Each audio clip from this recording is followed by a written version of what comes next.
Hello there guys and welcome to Mad Doc Minis. In this video I'm going to be making Primaris sized Grey Knight Terminators. So something I wanted to do for a while. I'm going to use aggressors as the basis for this conversion, as I have done with some of my other Terminator Primaris combos. So go check out some of those other videos. I'll put some in the links in the description in case you do. First of all, these are easy build aggressors. You are well advised to kind of chop off some of the like little connecting pegs and things just to get a nicer fit here. I'm just using super glue to bash these guys together, but you could use plastic glue if you want a more secure bond, but definitely well worth trimming them down. It just gives a snugger fit. And I always use glue even on easy to build, like clip together, snap together things as well, just extra security really.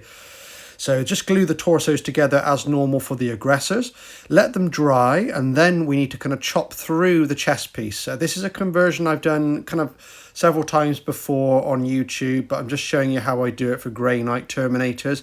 So I just cut straight through that chest piece with a hobby saw, cut straight down, leave plenty of room to work with afterwards. So you definitely want to go through the chest plate and not through the abdominal plates, the kind of armoured plates on the abdomen. You want as much of those as you can preserve, basically, because that's going to help to give you extra height on these guys.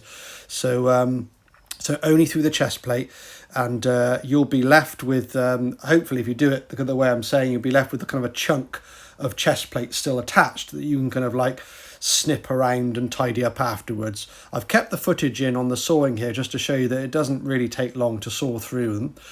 There you go, that one's done. And if I kind of bring that up, the cowl bit can be thrown away or tossed in the bits box, and then you've got the kind of groin and the abdomen area of the aggressor. And as you can see, look, we've still got a lot of chest plate attached at the bottom, so I'm going to go ahead and snip that off with hobby clips now. Be careful on this bit. Remember, you can't easily put on what you've taken off. It needs to go around and down towards the back. If you want a kind of slightly more comprehensive view on this, go and check out the first ever video I did on Primaris Terminators. I'll put a link to that in the description as well. And it sort of kind of gives you a little bit more of a in-depth view of what I do here. But go steady, go slowly. I'm obviously going at a reasonable pace here because I've done loads of them by this stage. You can see we've got a little icon on the front of this easy to build aggressor as well. That needs to come off, because it's going to look a bit weird. So I just normally snip those off and either file them down or tidy them up with a little hobby knife or something afterwards. But it's a process that you just have to keep nipping away at, and then eventually you'll try a bit of a dry fit with the Terminator torso. And it may take you several goes to get it right. It is worth taking your time and getting it right. You want as a best kind of fit as you can between those two components. So here, look, I'm kind of cutting it back in on itself, which is something that's difficult to describe and show on camera, but you do get a sense, I think, or you will get a sense of what I mean if you have a go at this. So that's kind of what you're left with, look. Remember, it goes down at the back. It's definitely a peak at the front and goes down at the back. I actually attach the legs at this stage, although I don't really know how the easy to build ones are supposed to go together, whether I should have done it at an earlier phase, but they will pop in even though they've got those kind of like plugs at this stage fairly easily. But I do actually put a little bit of glue on as well, just for extra security. So I don't attach the legs before now because they're liable to pop off and break when you're doing that sawing through the torso. So I definitely would advise not attaching them until you've finished kind of, doing your thing with kind of sawing the torso and chopping it off and things like that. So yeah, a little bit of super glue in there. That'll produce a nice secure bond for the legs.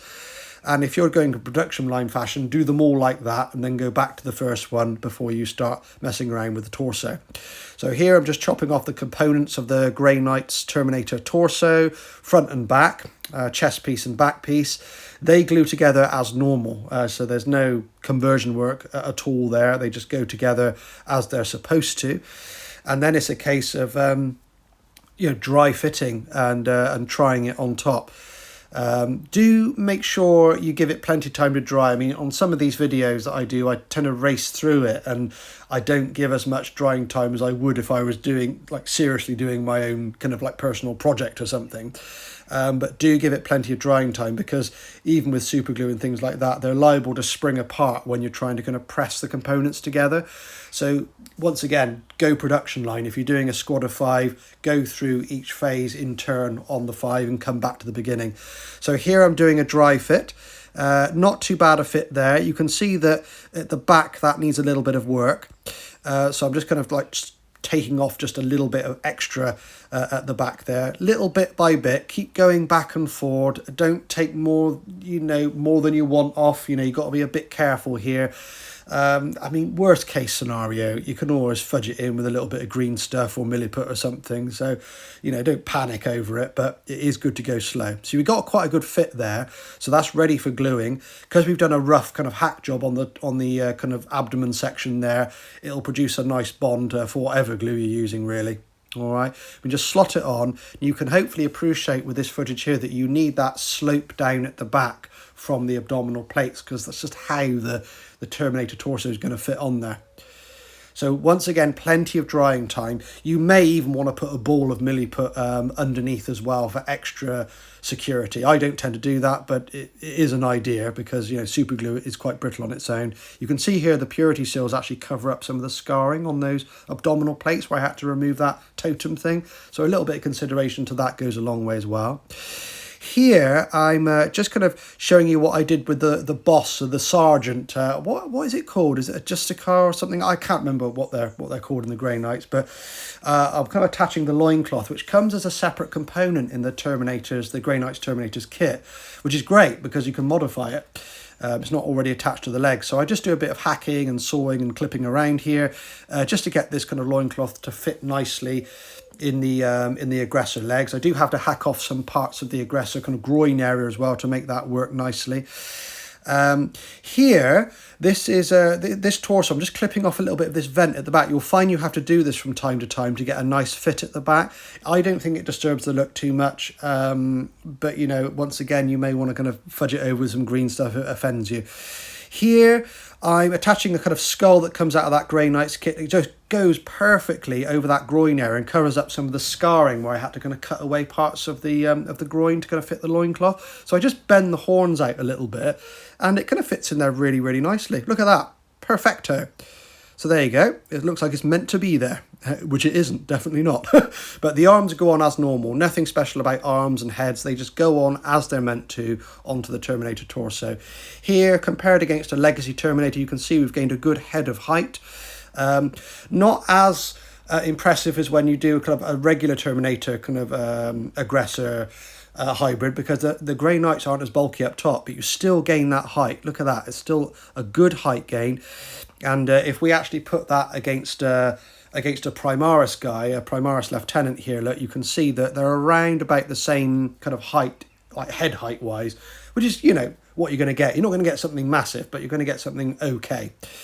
So I hope you found that useful. I'm going to throw these guys up on a rotating platform in a second, give them a little bit of a paint job in between. Thanks ever so much for all the support. 666 subscribers, which is why I released this video for the Grey Knights, chapter 666. Please like, share and subscribe if you've enjoyed the content. I really, really appreciate all your support, and have a look now on the rotating platform.